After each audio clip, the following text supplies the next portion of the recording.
Hey. It's been a minute. But, I'm finally back. Unfortunately, Obama could not join us today. He's a busy man. Today, I'm gonna give you guys some tips on building jets.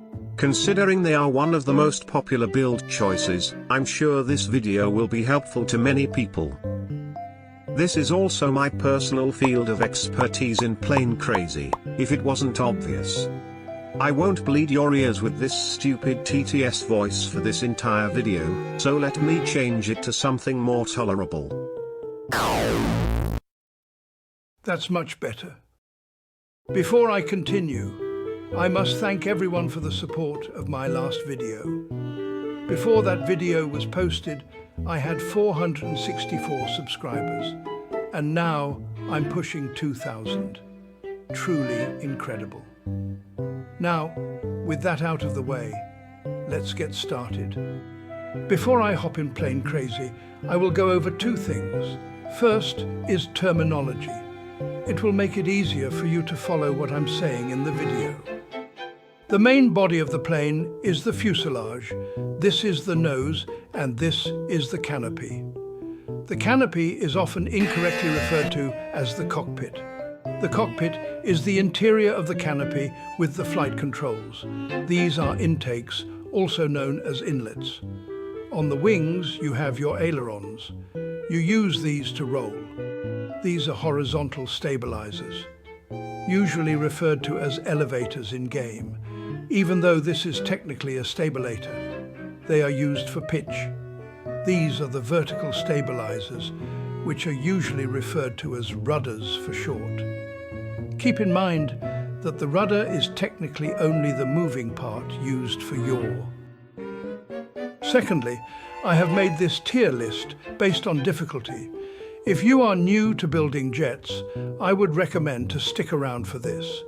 If you are more experienced and do not care about the difficulty of your plane, feel free to skip through.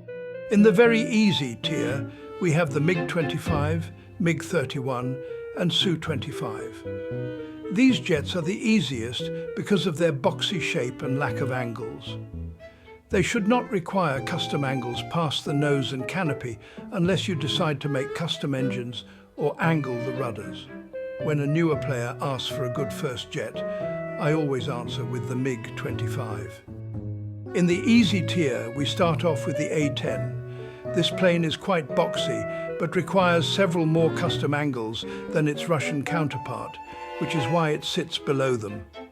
The Electric Lightning and the MiG-21 are quite simple designs. These also do not require many custom angles.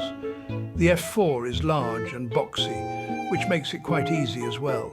However, it is curvier and has more angles than the planes in the previous tier. Early jets like the Me-262, Meteor, MiG-15 and Sabre are quite simple in design and do not feature many difficult angles. Lastly, the MiG-23. This plane continues the trend of boxy Russian planes. However, it features more angles than the MiG-25 and features variable geometry wings, which places it lower. In the not a big deal tier, we have some third and fourth generation fighters. Planes like the A4, F5 and F8 have unorthodox nose shapes and feature even more angles. Not the end of the world, but newer players might struggle with these. The Su-27, F-15, F-16 and Eurofighter are very common jets in this game. While they feature simple noses and wings, things can get more complicated with the intakes and fuselage. The Viggen is somewhat simple, but its round fuselage can be difficult to replicate well. The MiG-29, Mirage 2000 and Gripen are similar stories to the previous fourth gens. They just feature more angles and difficult shapes. For kind of challenging, we start off with the F-18. This plane requires even more custom angles than its Air Force buddies. The intakes can also be challenging, regardless if it's a Legacy or Super Hornet. The Draken is even more unorthodox in shape than the Viggen, and can be even difficult to make fly because of this. The Harrier can be challenging because of the intakes and wings, and giving it proper vertical takeoff capabilities may stump newer players. The Tornado features many angles and variable geometry wings. Giving it working hard points can also be a challenge. The G91 and F100 feature some awkward shapes and very unorthodox noses. The F105 and A6 are similar stories. And finally, the F104 features a very challenging nose and round fuselage, not very beginner-friendly.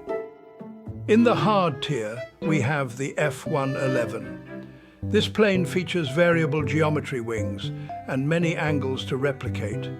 You'll struggle the most with the fuselage for this one. The Tejas and Rafale are like the Eurofighter, except with many more angles. Their intakes can also be very difficult. Then we have the 5th generation fighters. These are naturally difficult because of their unique noses and angular fuselage, requiring many custom angles. Finally, we have the very hard tier. The YF-23 is easily the hardest 5th generation fighter because of its shape. These angles can be very difficult to perfect. Next, we have the F-14. This plane probably requires the most custom angles out of any plane. Making a proper Tomcat requires a lot of patience and skill. Finally, we have the F-117. This plane has one of the most unorthodox designs, which makes it very difficult. It features a very complex fuselage with many angles. People often struggle to hide their motor lock with this one. Hopefully you have somewhat of an idea for your plane now. With our new knowledge, I'd say it is time we get in game. Before I place any blocks, a quick warning that I will be using motor lock for this video. I will try to make it easy to follow, but if you really struggle with it, you should probably go back and watch a guide on it. My first piece of advice is to always start with the nose. Any experienced jet builder will tell you that. For this video, I'm going to be building my examples in a 2-block wide configuration, as that is the scale I build in. Anyone who tells you this is oversized has never seen a plane before. With this scale, I measure everything by half blocks, since that's the smallest increment in plane crazy without doing piston lock shenanigans. For example, a nose will typically be 2.5 blocks tall, and a canopy will typically be 1.5 blocks tall. Obviously, there are exceptions. Planes come in all shapes and sizes, but some come in similar shapes. Some of the most common fighter jets you'll find in plane crazy are common for a reason. Planes like the F-15, F-18, Eurofighter and Su-27 have very standard nose shapes. These are easy to replicate in-game, as mentioned earlier. For a nose like this, I always start with a pyramid wedge surrounded by half wedge down 1x2s. This is the nose cone. Past the nose cone is where I custom angle the top. I built this exact custom angle in my guide video, if you need help. The nose looks good, but it looks like we still have some wedges to fill in. Let's see if that looks any better. And now, as you can see, our plane is looking quite good. Now, keep in mind that the length of the custom angle will vary depending on the plane. For example, the top angle of a Eurofighter will be shorter than something with a longer nose, like a MiG-23. For planes with a thicker nose, like an F-14 or a Tornado, you can change this half wedge down 1x2 into a 1x1 instead, and then proceed with the custom angle. Also, if a plane has a fuselage that is much wider than the canopy, I'd suggest making the nose 3 wide, like this Tomcat and Su-27. Unless you downscale, a Tomcat with a 2 wide nose can look pretty skinny. And Tomcats are anything but skinny. To make a nose 3 blocks wide, simply give it some custom angles on the sides like this. Now that looks much better. If you're willing to put in even more effort, some planes have a noticeable downwards angle to their nose. To do this, you'll have to give the nose its own motor tower separated from the main tower. All you have to do is place a motor behind the nose like this. This turns your nose into essentially one big custom angle. The final detail of the nose is this. This is a pitot tube, and you'll find it on many jets in the middle of the nose. They're also scattered across the noses of airliners. This is the easiest detail to add. All you need to do is lock a trail down a half block. Keep in mind that everything I talked about was just one type of nose. For things like the F-22 or early jets, you'll have to change the shape up a bit. I wish I could go into detail on how to make every type of nose, but this video would be 10 hours long. So, with the nose out of the way, it is time for the canopy. For this, you have three choices. 1. A simple classic brick-built canopy. 2. A custom angled brick-built canopy. 3. A cylinder canopy. Those were listed from easiest to hardest, so let's go in order. There is nothing wrong with having a normal brick-built canopy. I personally use these the most. For these, it's all about wedges. Get a side view or blueprint of your plane and see what wedges look the best. Most jet canopies start with a wedge 1x2 for the front, preceded by a 1x1 or 1x2 half wedge down. If you really want to get into the specifics, see if you can find the angle of your plane's canopy and see which wedge it is closest to. This graphic shows the angle of each wedge type, including the 1x6 wedge if you need it for some reason. Now, if you want your entire canopy to open, this canopy type is your best option. There's a good video going over this. I'll link it in the description. Now, let's talk about canopy frames. These are the little lines you see on most canopies. Most people custom angle trails for these like this. However, if you don't feel like custom angling a bunch of trails, you can simply place them normally instead. It doesn't look as good, but it's better than nothing.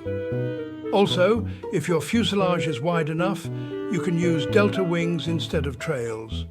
It also doesn't look as good as angled trails, but it is still an option. So, for a brick-built canopy, the pros. They are easy to make. There is room for interior, and they are easy to make open. The cons. They aren't very smooth if you care about smoothness. That's about it.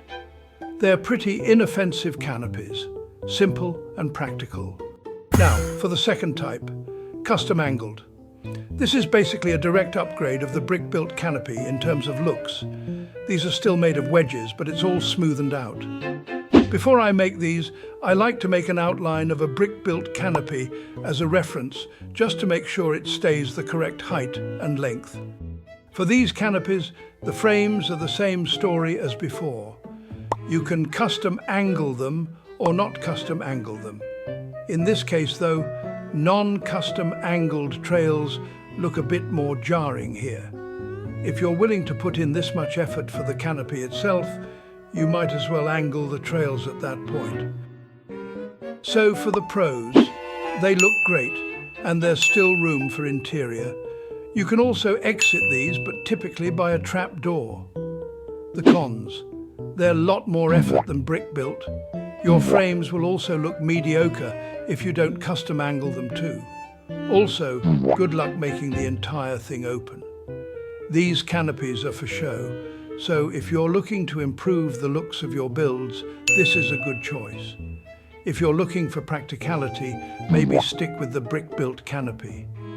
And now the final type, cylinder canopies. These are even more smooth and complex than the custom-angled wedge canopy from before. These are typically used on extremely high-effort jets that are round almost everywhere. Which is why putting a cylinder canopy on a blocky jet looks strange and should be avoided. These are the ultimate canopy for looks and offer zero practicality in return. Making frames for these is also a huge pain. either by rotating some trails or even wing lights. If you want your jet to be the best it can be, this should be your choice. Just be aware of the effort it requires. You will probably need a piston or two for every angle. If everything I just showed you seemed completely insane to you, then you probably aren't quite ready for a cylinder canopy. So, for the pros. Cylinder canopies look absolutely phenomenal if made correctly. For the cons, they're the most difficult canopy to make by far.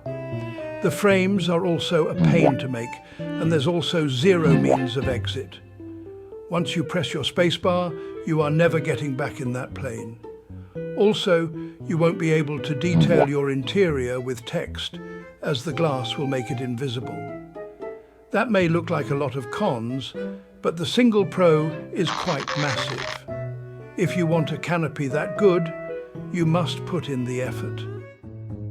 There is not much to say about intakes. My tip for these is that delta wings will typically be your best friend. It is usually a choice between the 1x1 and 1x2. In some cases, it can even be the 1x3. Some intakes can be difficult to build for newer players due to them being 1.5 blocks wide. However, it is quite simple once you are familiar with motor lock. The new compressor blocks make this even easier, if they decide to work, of course. Also, for a round intake, many people use control surface designs. You'll see this on many F-16s. To keep the control surfaces angled, simply give them a keybind and jump out of your seat while holding your keybind. Now, let's talk about wings. You can't really have a plane without wings, unless you're an F-15. Many people struggle with getting accurate shapes for wings. To make your wings as accurate as possible, take a look at this graphic.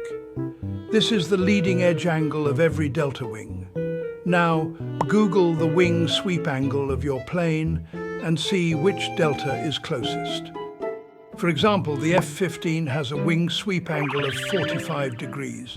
This perfectly matches the delta 1x1. The F-16 has an angle of 40 degrees, which is slightly steeper than the 1x1, but it's close enough. If you want perfect accuracy, you can custom angle your wings. The new angle lock block was released while I was making this video, and it allows you to set a specific angle of rotation, making your job a lot easier.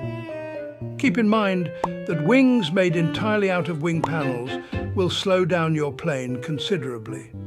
However, this video is focusing more on improving the looks of your planes, not performance.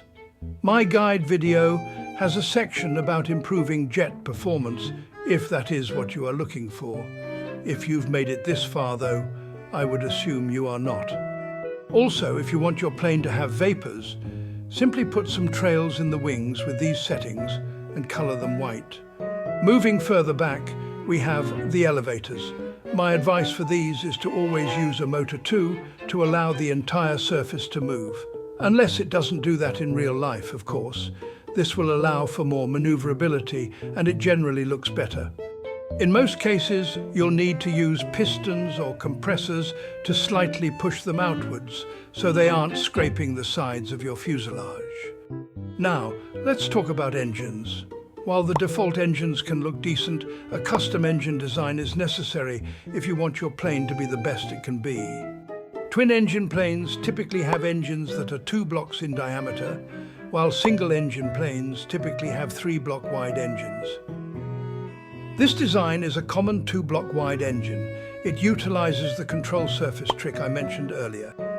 A common 3-block wide engine design is this. You have most likely seen this one before. It was one of the first angle-locked engines ever made. Those last 2 designs were simple but effective. However, you can get even more complex. Most engine designs simply boil down to rotating a copied design over and over. I won't go over making the nozzles actually move, as that is a whole different beast. The final section I will go over is the landing gear. Custom landing gear using motor 2s are certainly an improvement over default gear. Many people simply use text to connect the cylinder to the motor 2 and put symbols on the text like this. This makes it easier for functioning gear as text has no collisions. However, if you want nicer looking gear, you'll need to reserve more space in your fuselage to fit sparklers or rods. You can use trapdoors for landing gear doors to make your gear fully concealed. Now, as far as colors go, I went into great detail on how to use RGB in my guide. I hate to constantly plug it, but I would rather not repeat myself on topics I have already gone over. Decals are the same story. I'll link a few good websites for them in the description. If you are also looking for good 3D models and blueprints, I will link sources for those in the description as well. My final piece of advice is to get feedback.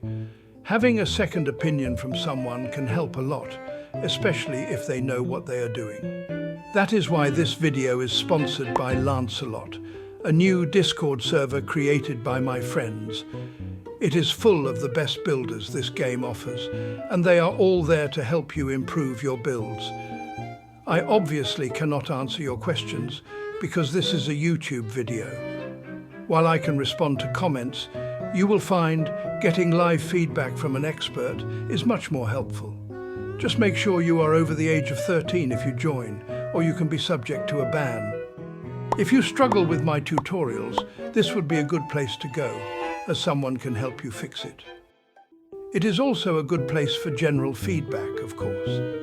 The invite link will be in the description. Well, that's about it for today. I hope you found this video helpful, and if you did, make sure to like and subscribe.